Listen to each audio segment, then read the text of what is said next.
I'm sorry to say that my ex-wife passed away in an accident. I want to take custody of my twin daughters, but I don't think it's possible. Sorry for bringing this up. It's okay.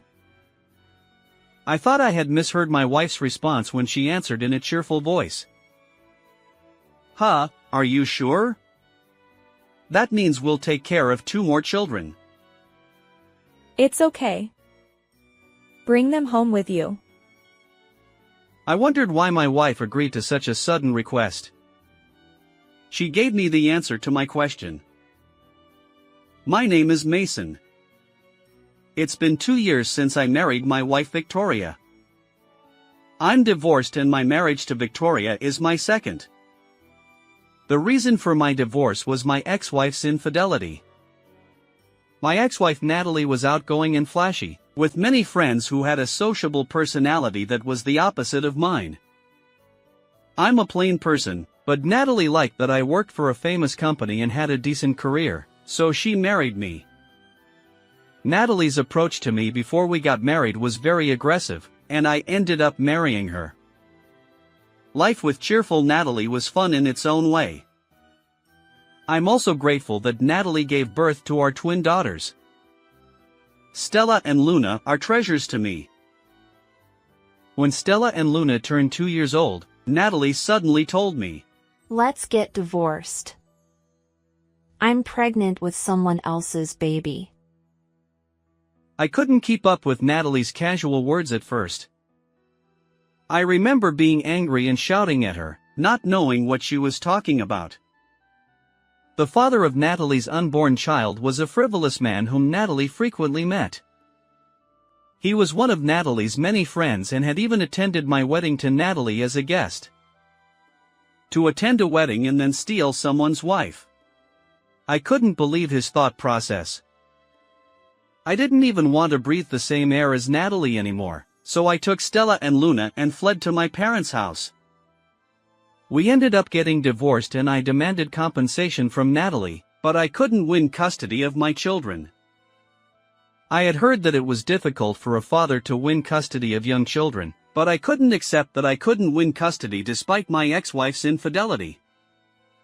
However, I couldn't overturn the decision, so I was allowed to see Stella and Luna regularly by paying child support.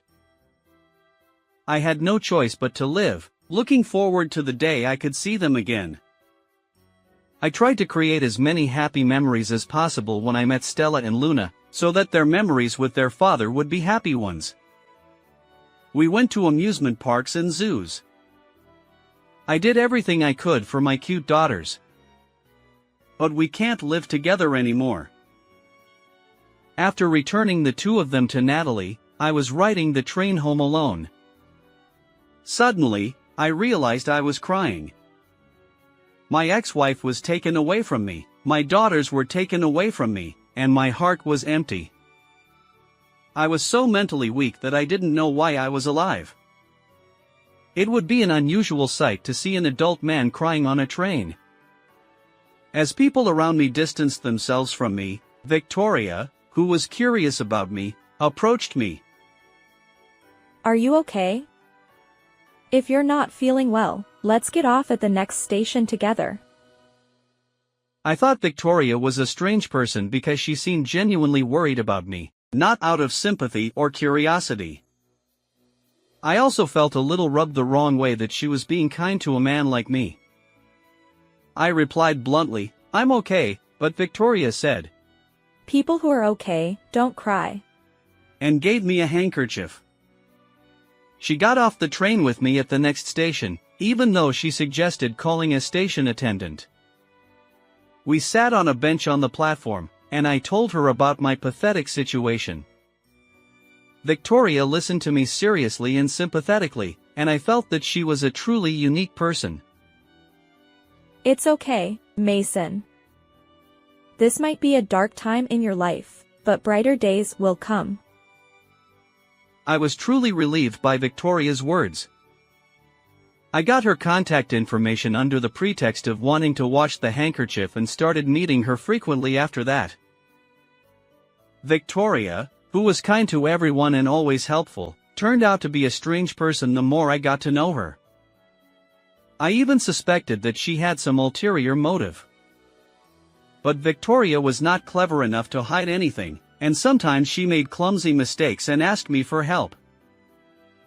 Mason, what should I do? I fell in love with Victoria, who was always asking for help like that. I proposed to her, saying, "Victoria is the one who brightened up my life. Please marry me." I will never forget the moment when Victoria smiled happily at my embarrassing proposal. I was able to see Stella and Luna regularly as usual. Even after I had a son named Alexander with Victoria, I kept seeing them. Victoria knew that I was paying child support and that I had twin daughters.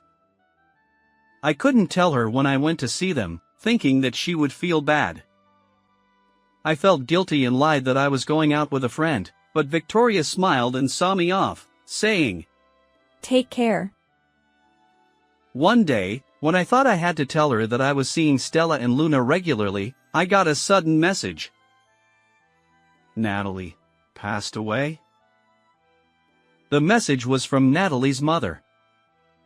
My former mother-in-law, who sounded depressed, told me that Natalie had died in an accident. Natalie and her current husband, who was her affair partner, and their child, who was born between them, went on a trip by car and had a big accident, and Natalie, her husband, and their child died. My former mother-in-law said that my former father-in-law had gone to heaven early and that she was weak herself, so she couldn't raise Stella and Luna. The moment she said that if there was no one to take care of Stella and Luna, she would have to put them in a facility, I reflexively said, "I'll take them." My former mother-in-law thanked me, but right after I answered without thinking, I was overwhelmed by a sense of guilt that I had said something wrong. I was building a new family with Victoria and Alexander. There was no way this would be forgiven, I thought, and I decided to consult with Victoria. Actually, my ex-wife died in an accident. I want to take care of our twin daughters, but that's impossible, right? I'm sorry, this is such a thing. Oh. That's terrible. It's okay. I was shaken by Victoria's reply, as I was prepared to be divorced. I thought she would oppose or make a disgusted face, so I wondered if I had misheard. Are you sure? We'll be taking care of 2 more children. It's okay. Bring them home. They must be anxious because their mom suddenly disappeared. She said that and urged me to get ready, as I was dumbfounded. I asked her, "Why are you forgiving me?" Victoria smiled with a slightly stunned expression and said, "You're such an idiot. Mason has always been fond of the twins. I knew that you were seeing them regularly. Why? Because you go out in a sneaky way and come back in a good mood every time. Mason wouldn't betray me, and there's no affair, right? How about it? I'm a great detective, aren't I?" I immediately understood that Victoria was trying to cheer me up.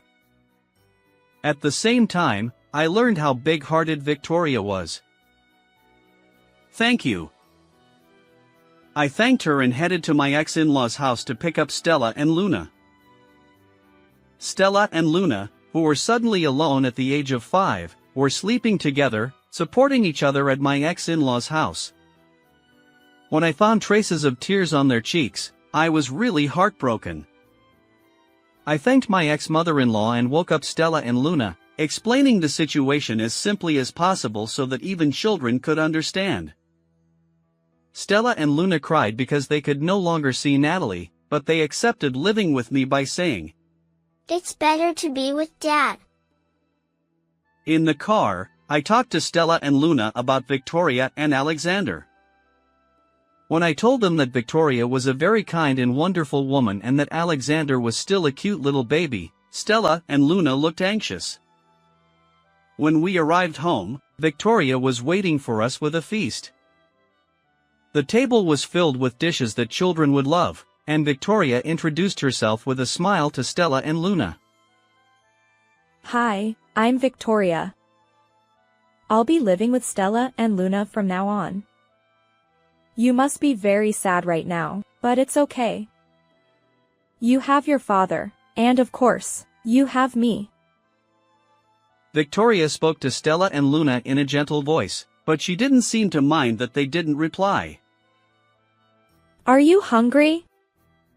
Eat a lot. She urged them to eat the food and enjoy it. Stella and Luna hesitated to eat, but the food must have been really delicious. They started eating a lot, so I was relieved. I bathed Stella and Luna, and Victoria had already bought children's bedding for them when it was time to sleep. Since I was using the car, Victoria carried the bedding back home. It was tough. Victoria laughed it off, but I was grateful. Stella and Luna refused to sleep with Victoria, so I ended up sleeping with them. Victoria encouraged me and slept on the living room sofa, saying, It's impossible to do that so suddenly. For a while, Mason is the only one who can support Stella and Luna's hearts, so don't worry about me and do your best. Stella and Luna cried while sleeping at night, and I spent a painful night. After that, living with Stella and Luna went more smoothly than I thought. Victoria didn't care even if Stella and Luna looked at her with suspicious eyes. If the two of them played pranks, she scolded them like a real mother, and when they cried, she gently comforted them. I realized for the first time after living together that Natalie didn't love Stella and Luna very much. Stella and Luna tried to do everything themselves. They opened the refrigerator and ate cheese without permission when they were hungry, and prepared and cleaned up their clothes themselves. At first, I felt that they were more independent than I thought, but when I heard their words and actions, something was wrong. Victoria also consulted me, and we concluded that Natalie had hardly taken care of Stella and Luna.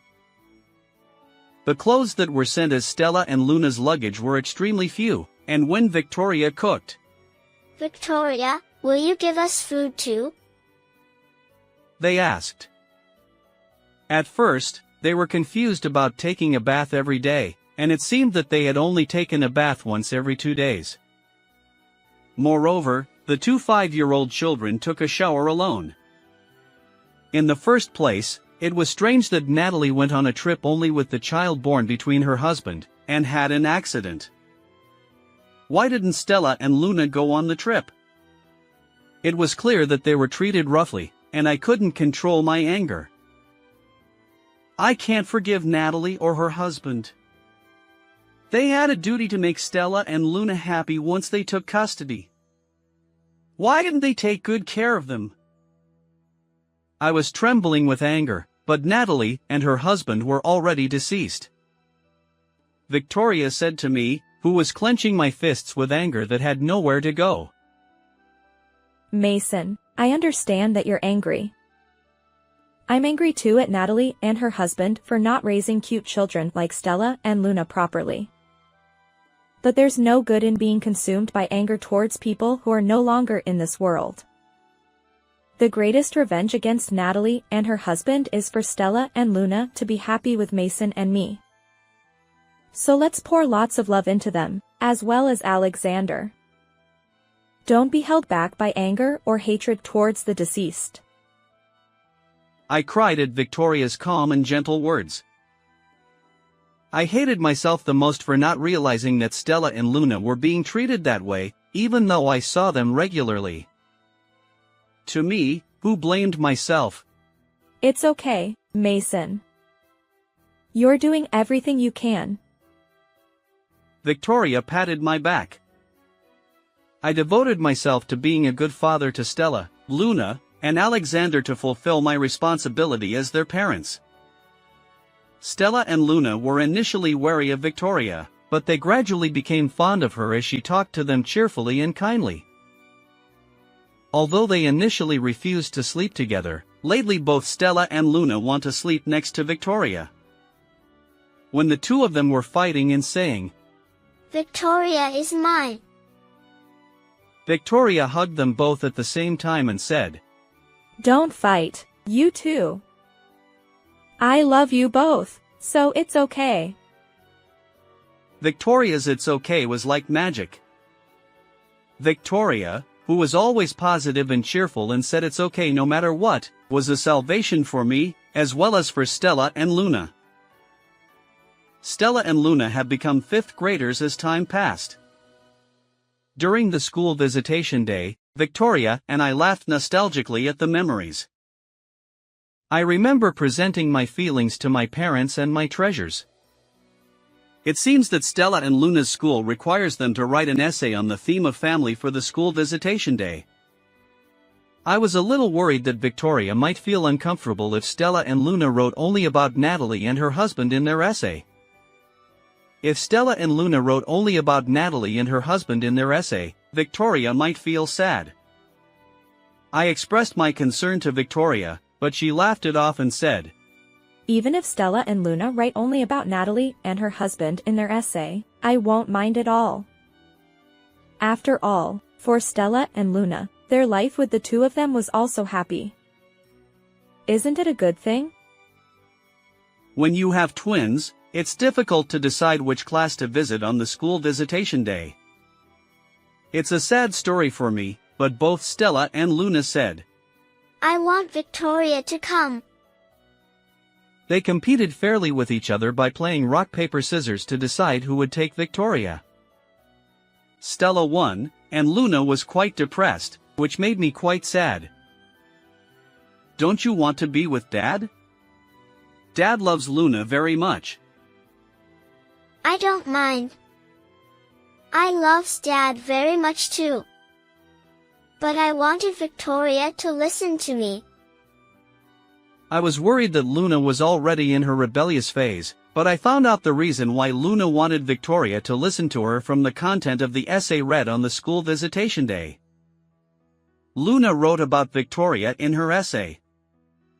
Luna also touched on her life with Natalie and her husband in her essay.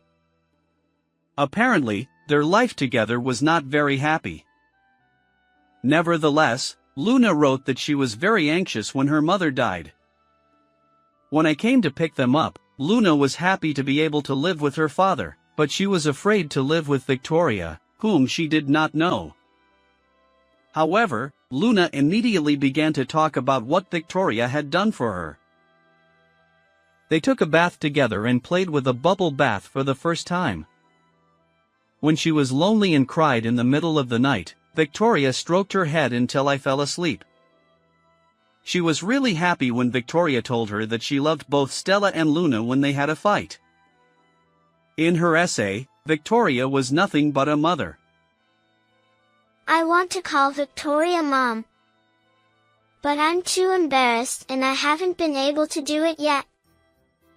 So today, when I get home, I'm going to call Victoria Mom. I couldn't help but cry when Luna finished reading her essay like that. Some of the other parents were also teary-eyed, and even the teacher was wiping her tears. After the observation day, Victoria, who was with Stella, also had red eyes and a nose like me. When I asked her what happened, she told me that Stella also read a similar essay. Stella and Luna must have decided on it. They held hands and nodded at each other, then said in unison to Victoria, Mom, we love you. With a smile. Victoria hugged Stella and Luna as if she was breaking down in tears, and said with a trembling voice, I love Stella and Luna too. I cried, of course, being a crybaby. Our family is living happily. The thought that this would be revenge on Natalie and her husband had also disappeared before I knew it. I just wished to protect this beloved family. I owe it all to Victoria for being able to live such a happy life. When I told Victoria thank you, she smiled and said, Thank you too. How did you like this story? Please also subscribe to our channel. See you in the next video.